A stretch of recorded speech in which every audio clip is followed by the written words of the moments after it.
Radio Lomé, il est 12h30 minutes.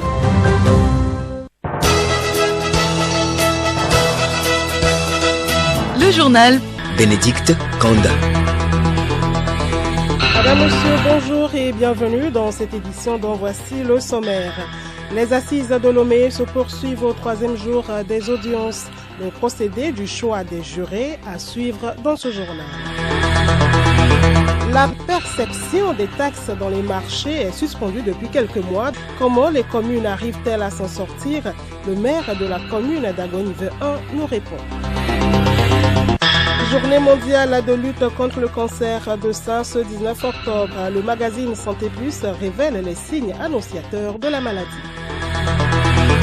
Clash diplomatique entre le Mali et la France hier à la réunion du Conseil de sécurité de l'ONU.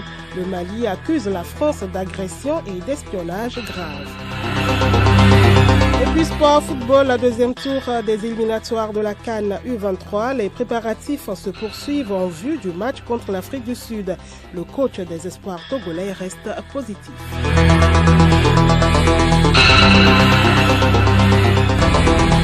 radiolomé.tg.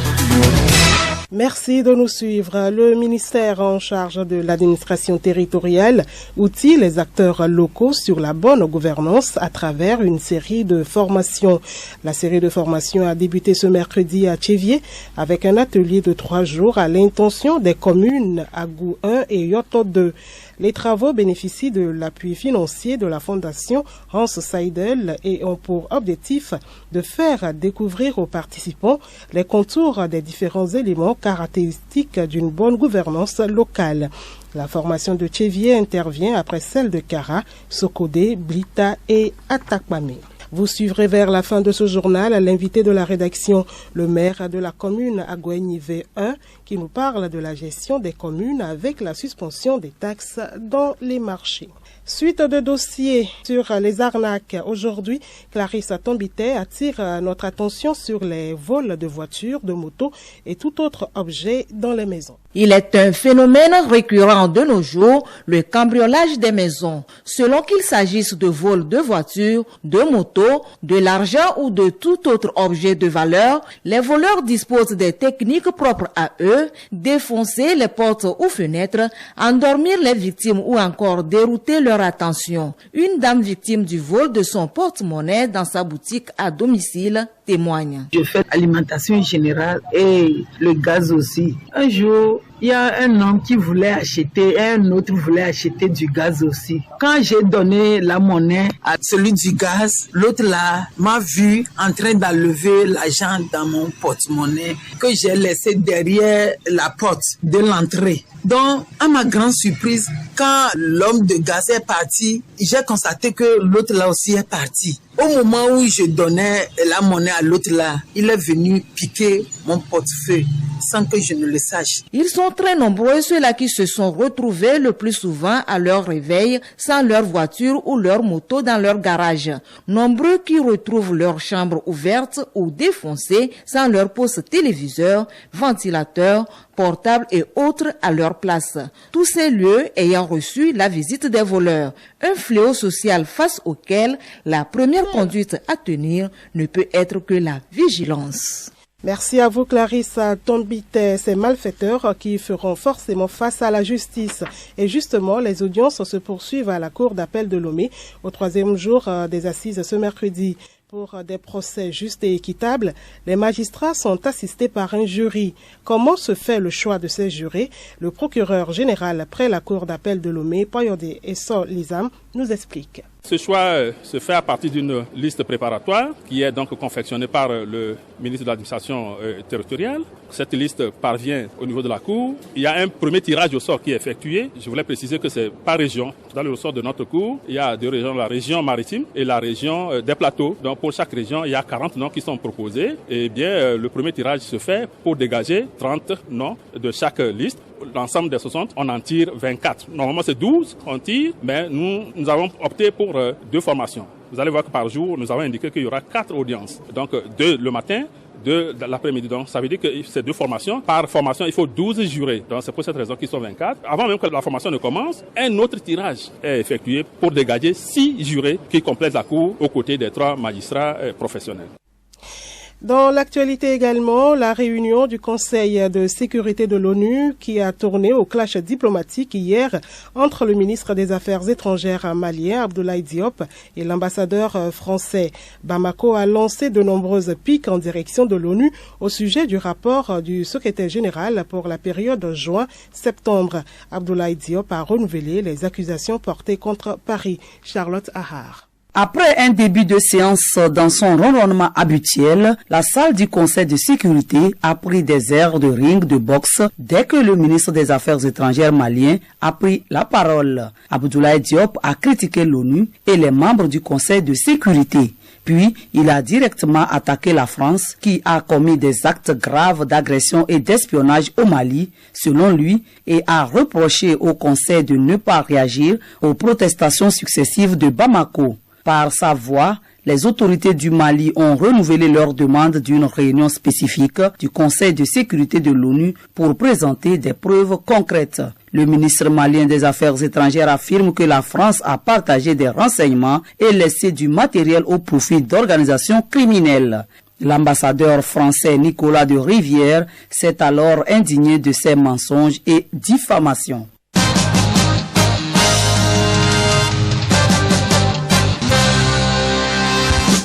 Dossier santé à présent, ce mercredi, c'est le 19 octobre.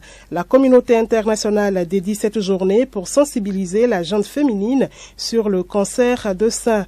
Il est le plus virulent et ronge plus la vie des femmes.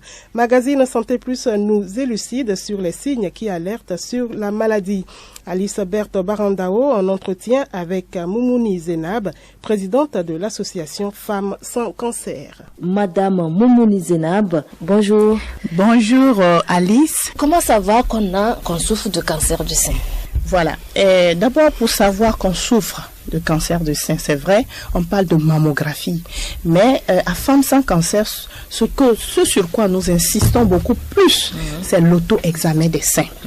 Toute femme doit mensuellement prendre soin de ses seins.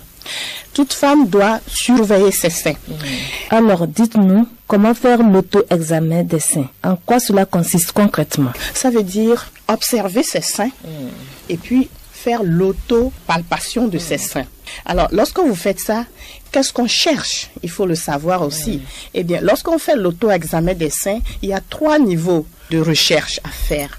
Au niveau d'abord de la peau des seins, il faut voir s'il y a une peau d'orange ou s'il y a une nouvelle veine apparente ou s'il y a une rougeur au niveau de la peau du sein ou une chaleur. Toucher le sein, il est chaud, ou soit une lésion ou une plaie. Donc ça, c'est le premier niveau, au niveau donc de la peau du sein.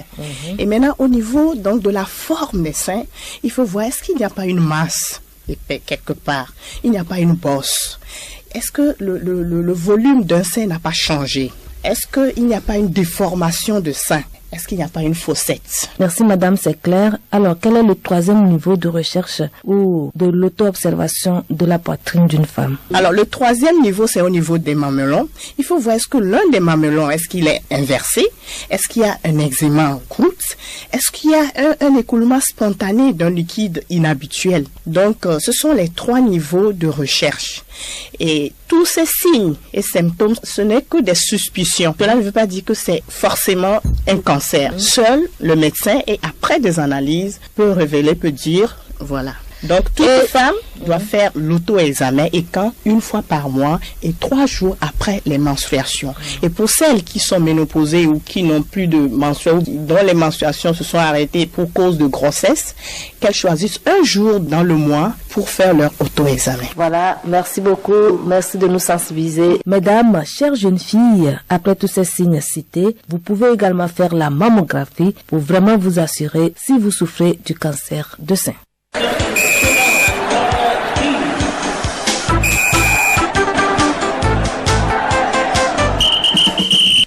l'actualité sportive, les éperviers U23 mettent les bouchées doubles pour remporter la victoire sur leur homologue sud-africain pour le compte du deuxième tour des éliminatoires de la CAN U23. Alors que l'équipe reçoit l'Afrique du Sud ce dimanche à Kégué, les séances d'entraînement se poursuivent. Sibyl Lawson.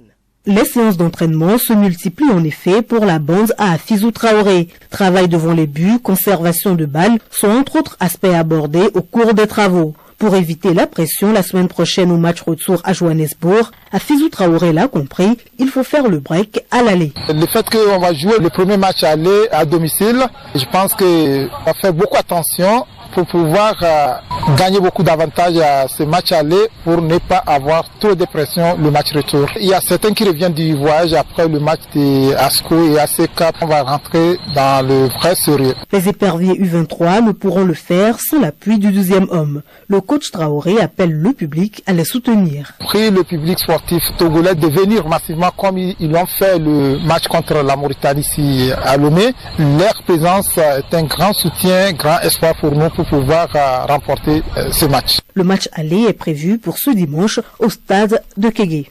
Et pendant que les espoirs togolais s'activent pour le deuxième tour des éliminatoires de la CAN U23, la FTF prépare la nouvelle saison sportive. Elle invite à cet effet les présidents des clubs D1 et D2 à une rencontre d'échange ce vendredi à son siège. Ils seront présentés les modalités de démarrage des championnats D1 et D2 2022-2023. Dans la même veine, la fêtière togolaise soumet les arbitres à des tests physiques. Après l'atelier de Socodé la semaine dernière, celui de Lomé démarre ce jeudi. À l'issue de ces tests qui concernent près de 200 arbitres, les meilleurs seront sélectionnés et catégorisés pour les championnats nationaux. C'est également ce jeudi que débute la deuxième vague de la formation des administrateurs des clubs engagés dans les différents championnats. Pour cette session qui se tient à Kara, 14 administrateurs vont se familiariser avec la gestion de la plateforme FTF Togo Connect. Le championnat national de première division démarre le 6 novembre, quelques jours avant la D2 qui se mettra en marche le 12 novembre prochain. L'invité de la rédaction à présent, la perception des taxes dans les marchés est suspendue depuis quelques mois. Comment les communes arrivent-elles à s'en sortir? L'invité de la rédaction, le maire de la commune d'Aguenive 1 à Dambonu Akwete, nous éclaire dans cet entretien réalisé par Hortense Djoua. Monsieur Adambounou Akwete, bonjour. Comment arrivez-vous à gérer votre commune malgré la suspension par le gouvernement de la perception des taxes dans les marchés? Bonjour madame, je pense à mon avis que dans notre commune, comme dans la plupart des communes, les recettes ne sont pas seulement basées sur les tickets des marchés. Nous avons en dehors de ces tickets de marché les ristournes de l'OTR, les tasses perçues sur les boutiques et autres, bref, chez les autres contribuables en dehors de nos commerçants et commerçantes des marchés. Donc ce qui fait que nous avons orienté, après la suspension provisoire de ces tickets de marché, nos recettes vers d'autres contribuables. En plus, il y a de cela quelques mois, en août plus précisément, le gouvernement a dégagé 658 617 712 francs CFA pour compenser un peu nos pertes liées à la suspension provisoire de ces tickets de marché. Donc, Aguenive 1 a perçu 47 500 000 francs CFA en attendant. Nous constatons que dans certaines communes, les ordures ne sont plus évacuées dans les marchés sous prétexte de cette suspension de taxes. En ce qui concerne l'assainissement, vous savez que nos marchés sont très exposés sur tout ce que nous consommons qui viennent de là. En grande partie, il faut vraiment tenir compte de l'assainissement, même s'il faut faire des sacrifices dans d'autres domaines pour satisfaire ce besoin, il faut le faire. Nous, notre chance, c'est que nous avons des prestataires qui font toujours leur travail, même si nous n'avons pas des moyens pour les payer automatiquement. Ils nous accompagnent et dès que nous avons des entrées de fonds, on régularise. Quel message avez-vous à l'endroit des différents acteurs? Je pense à mon avis que la mission qu'on nous a confiée aujourd'hui, l'expérience n'est pas la même dans les pays où ils sont depuis des années rodés dans cette mission de gestion des collectivités locales. Mais nous devons aussi laisser après nous une bonne image et un travail bien fait. Également, je veux inviter nos populations, surtout les cadres de nos communes, à ne pas penser que la gestion des communes concerne seulement les maires ou bien les élus locaux. Nous devons tous contribuer à l'amélioration du cadre de vie de nos populations. Merci, monsieur Adam Bounou Akwete. Merci beaucoup. Et puis l'information insolite pour terminer, un gang d'escrocs dirige pendant 8 mois un faux commissariat en Inde et seulement à 500 mètres du domicile du vrai chef de la police municipale. C'est un vrai policier qui a repéré 2 hommes en uniforme munis de pistolets de fabrication artisanale. Ils avaient un comportement qui a suscité une investigation de la vraie police. Ces faits ont conduit à l'arrestation d'au moins 6 membres du gang, dont 2 femmes. Plusieurs citoyens convaincus qu'il s'agissait d'un vrai poste de police ont été victimes d'extorsion.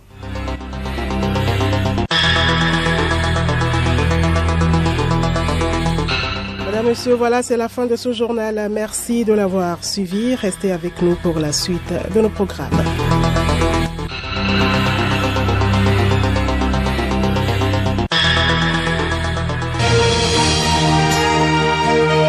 Radio Lomé, boîte postale 434, email radiolomé@radiolomé.tg. radiolomé.tg